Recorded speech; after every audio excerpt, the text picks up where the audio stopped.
जो कामगार बोर्ड है जो उन लोगों के साथ जुड़ा हुआ है जो गांव के अंदर मनरेगा के अंतर्गत दिहाड़ी लगाते हैं, किसी गांव में मकान बन रहा है वहां पे काम करते हैं, और सरकार लगातार प्रयासरत है कि इस प्रकार के जो कामगार हैं उनकी ज्यादा से ज्यादा मदद की जाए। आपके ध्यान में रहे कि जो लोग 90 दिन पूरे करते हैं अपने मजदूरी के मनरेगा में या किसी भी और प्रकार की मजदूरी, किसी का मकान बन रहा है, कहीं पर मेंबर पार्लियामेंट का पैसा आया है, एमएलए का पैसा आया है, डिसेंट्रलाइज प्लान का पैसा आया है, उन सभी दिनों को जोड़कर जिसके 90 दिन बनते हैं उनको एक रजिस्ट्रेशन की जाती है और उनको एक कॉपी इश्यू होती है, और फिर उस कॉपी इश्यू होने के बाद उस कामगार का हर प्रकार के, चाहे उसके बच्चे की 35,000 हुई है पूरे हिमाचल प्रदेश में रजिस्ट्रेशन होनी बाकी है। मुझे ऐसा लगता है कि जितने कामगार हिमाचल प्रदेश के अंदर काम कर रहे हैं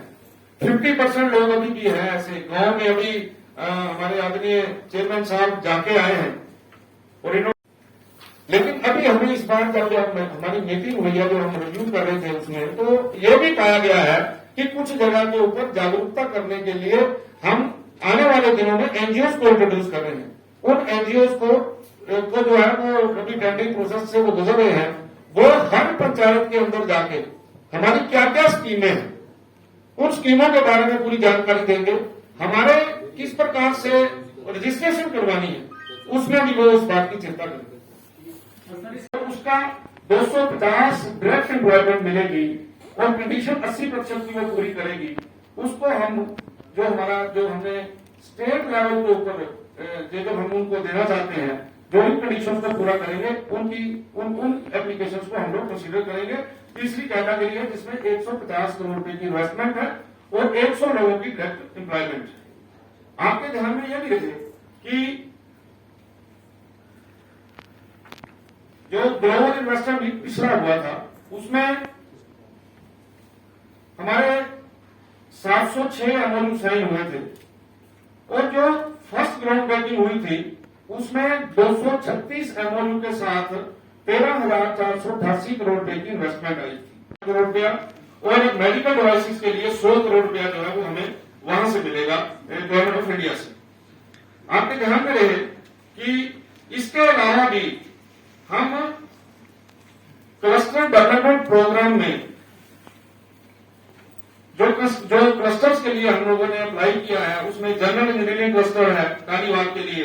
जिसकी कॉस्ट 17.32 करोड़ है, और परमाणु इंफ्रास्ट्रक्चर डेवलपमेंट प्रोजेक्ट है जिसकी कॉस्ट 12.14 करोड़ है। इन जो प्रोजेक्ट है इनके लिए भी जो अप्रूवल जो है वो टेक्निकल कमेटी द्वारा मिल गई है। मेरा कहने का भाव यह है कि हिमाचल प्रदेश में मुझे लगता है कि इन 4 वर्षों के अंदर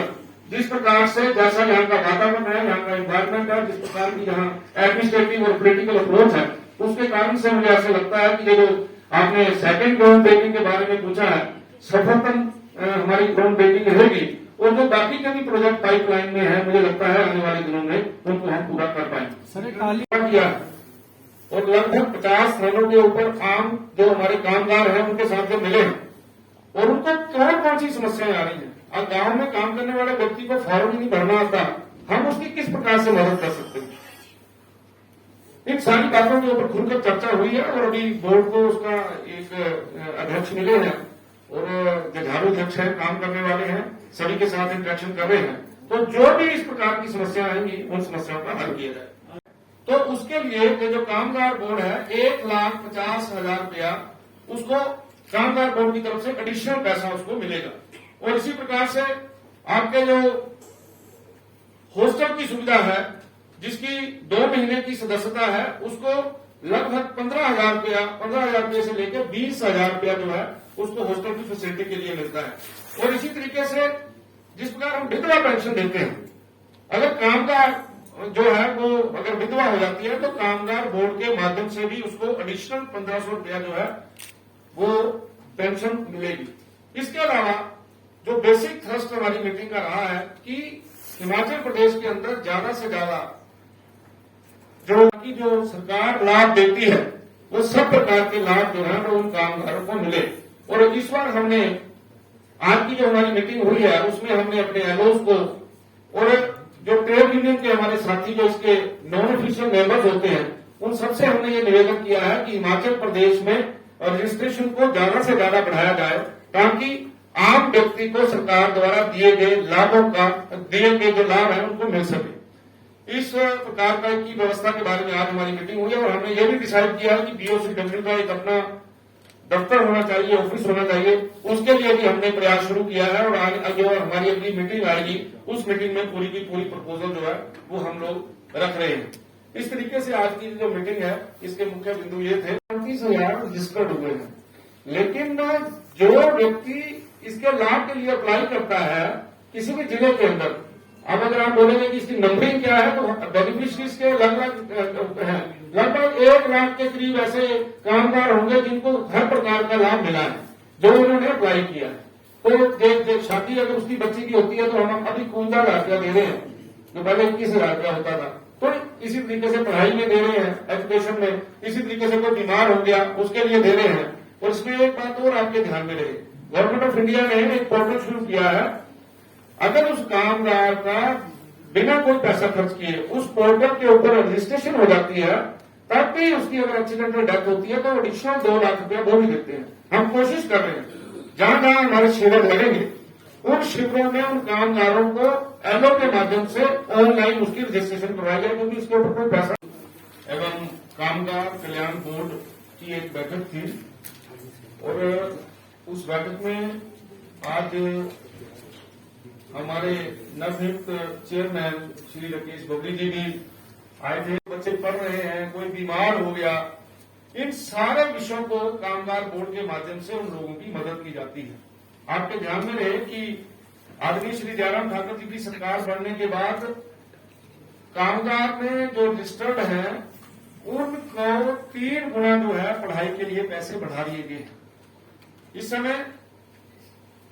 मैं ये कह सकता हूं कि जो प्रथम कक्षा से लेकर 8वीं कक्षा तक जिनके बच्चे पढ़ते हैं, जिसकी कॉपी रजिस्ट्रेशन हो गई है बीओसीडब्ल्यू में, उसको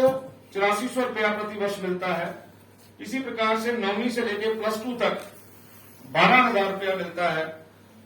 वो अगर ग्रेजुएशन कर रहा है, बीएससी कर रहा है, बीकॉम कर रहा है तो उसको 36,000 मिलता है। और इसी तरीके से अगर वो डिप्लोमा कर रहा है तो उसको 48,000 रुपये। कोशिश है कि ज्यादा से ज्यादा लोगों को इन स्कीमों में जोड़े। और अगर किसी कामगार का बच्चा पॉलिटेक्निक डिप्लोमा करता है तो उसको 60,000 रुपया देते हैं और अगर उसका बच्चा पीएचडी करता है तो उसके लिए 1,20,000 रुपये की व्यवस्था की गई है। इसी प्रकार से ये जो कुछ अभी हमने अमेंडमेंट्स की हैं पिछली मीटिंग के बाद और ये इसको हमने नोटिफाई भी कर दिया है और ये चलनी भी शुरू हो गई है, ये इम्प्लीमेंट भी होनी शुरू हो गई है कि अगर कोई कामगार है, लेडी है, बेचारी विडो हो गई है तो उसको बीओसीडब्ल्यू जो है वो पेंशन लगाता है। और इसी तरीके से अगर कोई मुख्यमंत्री आवास योजना में कोई पैसा आता है किसी को मकान बनाने के लिए और वो हिमाचल दर्पण लाइव टीवी